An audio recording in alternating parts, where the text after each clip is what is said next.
Agwina Ushla, ladies and gentlemen, please welcome the Taoiseach, Mr. Leo Varadkar, and the President of the United States of America, the Honourable Joseph R. Biden Jr.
Ladies and gentlemen, can I please have your attention for the Taoiseach?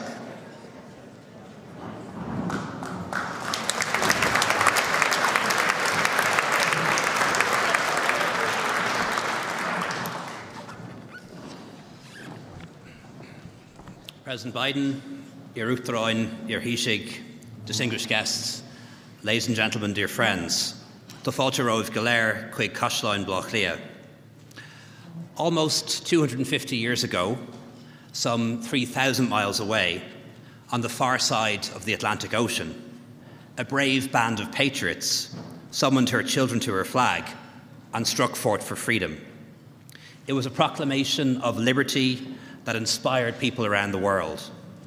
If America could be a free nation, then why could all nations of the world not be free? And exactly 140 years later, in 1916, a brave band of Irish men and women held those same truths to be self-evident and declared our independence, igniting a fire that still burns brightly today. Mr. President, our countries share a similar past and philosophy. We're joined by bonds of kinship as well as friendship. But most importantly, we share the same vision about the future and what can be achieved. As you said earlier, all that is possible. Throughout our histories, our countries have been at their best when we've lived up to the promise of those early dreamers, our forebears. When we cherish all of our children, all of our people equally, regardless of gender, age, background, race or religion. When we welcome new arrivals with the Céilmí de Fáilte and open our hearts as well as our homes. When we show courage to defend the principle that all people are created equal, and we fight to protect those inalienable rights described so long ago. When we become beacons of hope as well as of liberty, helping others to find their own paths to freedom and the freedom to achieve freedom. That is the promise of America, and that is the promise of Ireland too. Today it defines our response to the invasion of Ukraine, because the war is an attack on the international community, and therefore is an attack on us all. Our hearts are filled with sympathy and understanding for the people of Ukraine, as well as the huddled masses who have been forced to flee, to go west to safety. Mr. President, we thank you, your administration and your nation for the leadership that you've shown on Ukraine. We stand with you, shoulder to shoulder, for as long as it takes.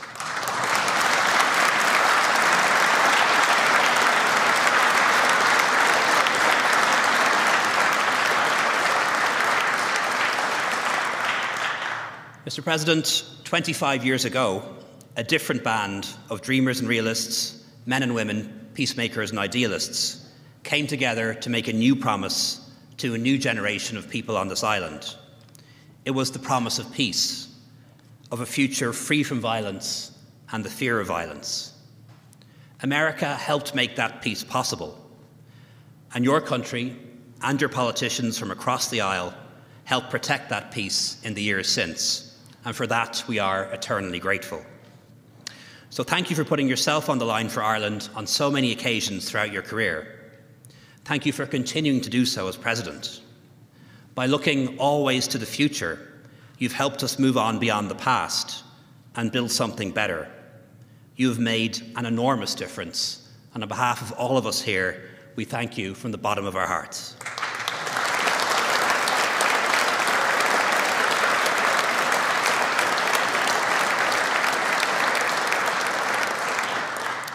Uachtaráin is symbol na heraní an Shamrogue, Comórniu agus Fianné.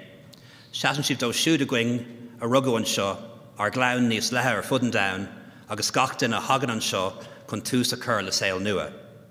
Is Eranig muid, ó Gúcais, Dorawa, agus le Grás today. We are Irish by heritage, by choice, and by grace of God. I know as politicians, we're always conditioned to look to the future, to ask, what's next? But I think sometimes it is important to pause for a moment and to acknowledge the significance of what has been achieved in the past 25 years. Because to grow up in the shadow of fear and violence is no childhood at all. To grow up free to dream, able to pursue life, love and happiness is a remarkable legacy, and one that you have helped to make possible. So our mission now must be to keep the promise of 25 years ago and to honour the sacrifices that have been made by so many from across all communities in Northern Ireland and beyond. Ireland is a great country. It's not a perfect country, none such exists, and we face our own challenges and concerns. But we've never lost the idealism of those earlier generations who dreamed of freedom and so much more. And we'll never stop working to improve the lives of our people, fighting to protect our planet, and speaking out on the world stage for our shared values of freedom, democracy, liberty, human rights, and as you said today, President, above all, dignity.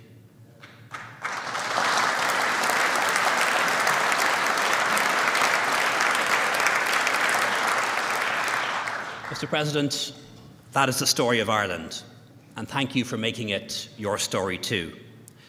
Thank you for spending so much of your precious time on our beautiful island.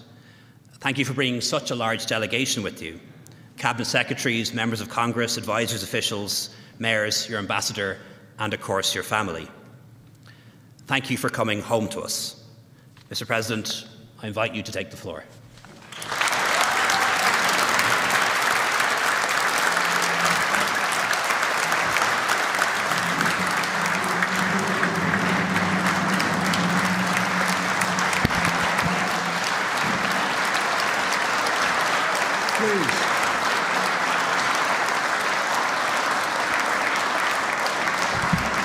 Thank you very much.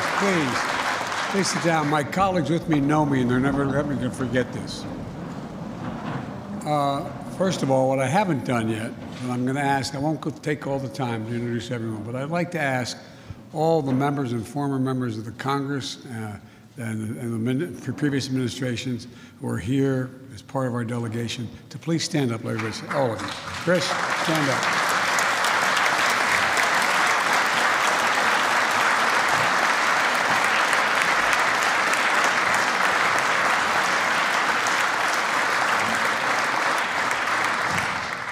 They're the reason why, even if I didn't believe what I believed, I'd have to believe what I believe.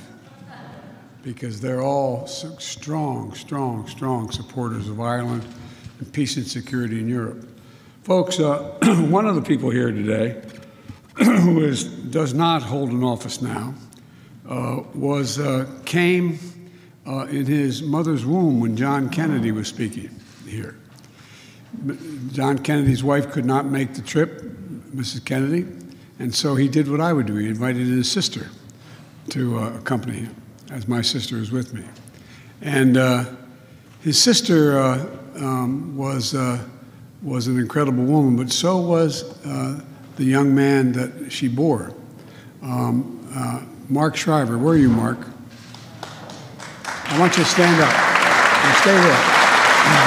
And Mark,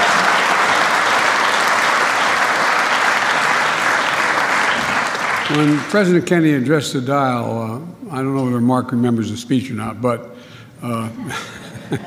if he does, I'm really worried. You know, I mention this because if it weren't for his father, Sergeant Shriver, I would not be standing here. In 1972, I was a young man, not old enough to be sworn in as a senator, running for the Senate, making me the second youngest man ever elected to the Senate. And his dad was finishing up the campaign, he was vice presidential candidate. And he was finishing up the campaign, he was all the way up in Massachusetts, and I asked whether he could come to a major event we had. We close out every election in my little state of Delaware. It's the single biggest event. And he came. He came. And he lied like hell about me. He said wonderful things about me and what future I would be part of. And I won by an overwhelming margin of 3,200 votes statewide. But I just want to acknowledge that, and I want to thank his father, who was a wonderful man who's passed away. But anyway, Mark, as my dad would say, you got good blood, kid. You've got good blood.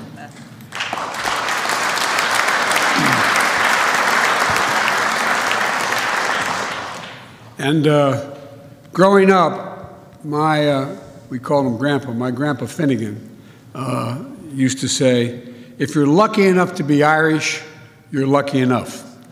That was his expression. Surrounded by all of you in this homeland of my great-great-grandmother and grandfather, I feel very lucky, and I really do. You know, Taoiseach, I want to thank you for the 100,000 welcomes you've given me, and I want to get one of your predecessors in real trouble. The predecessor was, when I was vice president, there was a guy who was a Taoiseach who was over 2 tables over there, Andrew Kenny, and we had a...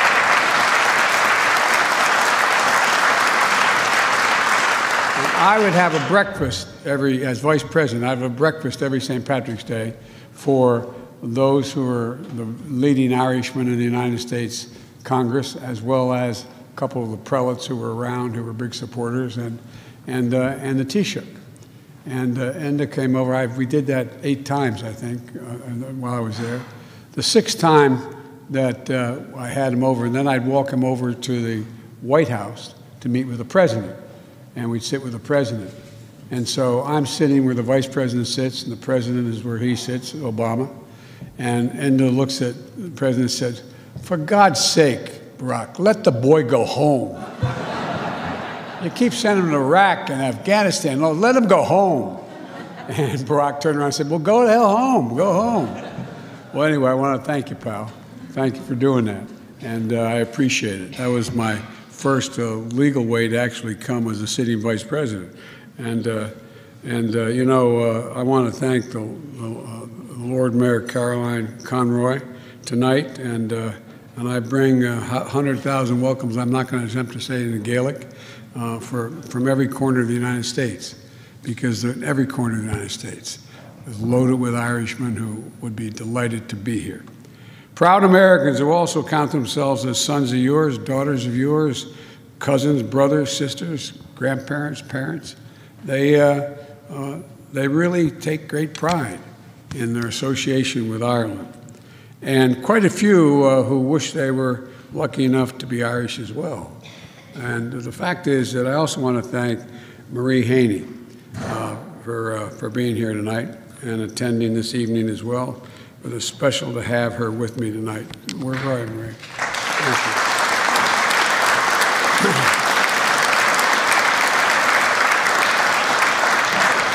One of my great regrets, your husband was making a presentation at one of the universities here, and I was asked to come and introduce him, and I couldn't because we were voting. And I really regret that. I really regret that. But I've had a lifelong love for Irish poets, and words made famous by Yeats, like, in dreams began responsibility. We have a lot of dreams. We have a lot of dreams. I've never been doing this a long time. I've never been more optimistic about the future of both our countries than I am today. I mean it. Never in my entire life have I been more optimistic. And you know, as your husband would have said, believe that further shore is reachable from here. I believe the further shore is reachable from here. I honest to God do. I've been doing this a long time. Our words have the power to make history, Bolin said. Well, so many more who, if you think about it, every time I think of trying to define, people sometimes ask me, what's so special? No, I'm not being facetious. Why, what's so different about the Irish? And we're like every other human being in the world. We have our faults, all of us, whether it's in America or here. But you know, there is this sense. There's this sense that there's nothing ultimately we can't overcome. We've been through the troubles. We've been through the troubles personally and in terms of politically. But there is a sense that if you just stay at it, we can get it done. There's nothing that can ultimately defeat us. You know, but one poem I found a few years ago while going through the old boxes of my mom. Our mom passed away. I didn't have the heart to. She, the last several years, thank God, was able to live with me, and all of my siblings got together and we built a place just outside the house. And my mom, it was part of the house, but my mom didn't want to live in the house because we always had a relative living in the house, our small house. And she said, I'm never going to be a burden. She was no burden. She was a blessing. But the point is that, the fact was that going through the old boxes, that I found 114 poems written by my our great-grandfather, Edward Blewett Finnegan. And he was... He came here with his parents back at the time of the famine, and he became a well-educated man. He got a degree from Lafayette College, and he had 4 sons. They all got degrees there as well, and he became a mining engineer. And raised in Scranton, but heart that he had was molded by his father and his grandfather. And those poems he wrote were almost all of them about his Ireland. And in 1925, he died shortly after that. In 1925, one of the later poems he wrote was called The Workers. He said, no barrier is too thick or strong to stay their onward march each day. The goal they seek, the goal they find, hardship to them is but real play. You know, for countries like ours, and our people have always marched forward, excuse me, toward better futures, one of greater liberty, and one which is a word, I've said this many times to all of you, a word I hear more among Irish at home and Irish that are here, the word dignity. The word dignity seems to be used by the Irish more than any other word. I may be wrong about that. But you know, it's always a march toward a better future, one of greater liberty, greater dignity, of greater equality and opportunity and possibility for everybody, possibility for everybody. Our mother used to say, Joey, remember, no one in the world is better than you, but everyone's your equal. Everyone's your equal. She meant it. I used to stutter badly when I was a child. And it's something, if you know anybody who stuttered, it's a very debilitating thing. If I told you that I used to talk like that, people will smile. But if I told you I had a club foot when I was a kid that was fixed, no one would laugh about it. And so one of the things that she'd look at me and say, Joey, remember who you are. Like, you're a Biden. Like, hey, what the hell is a Biden? You know what I mean? I'm like I'm a, anyway. And she said, you can do anything. It was just constantly telling me that I could do anything and believed in everything that I could do. And she made me believe. But I find that in most of the families, I know the Irish families, that they just decide that they're not going to be put down by anybody at any time. Even the barriers seem too thick or too strong. And you know, think about the history of your country. Whether it's when we faced famine, hardship, division, sorrow, But together, we've always prevailed. A lot of pain in between, a lot of loss, but always prevailed. Together, we've worked to become more peaceful, more equal, more diverse, more unified, and I think more hopeful. And so today, wherever there's a yearning for freedom, a struggle for change, a cry for justice, people around the world know they can count on Ireland. They can count on Ireland. And I believe they can count on the United States with notable exceptions once in a while. You know, it's not just for hope, but for help, to help them meet their own needs and help them march onward. For the hand of friendship, a common commitment to human dignity. Our countries remember well the cost of war and, most importantly, the profits of peace. And especially as we mark the 25th anniversary of the Good Friday agreements this week. Above all, we remember the vital and ceaseless work of strengthening democracy to deliver progress for our people everywhere. A good friend is here as well, I think. Gary Hart is here, Senator Hart. Are you here, Gary? Gary, thank you. Gary was part of this.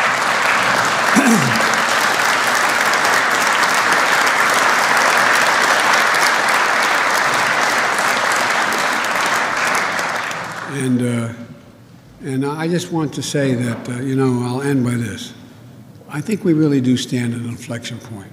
I've used that phrase several times in talks I've had here.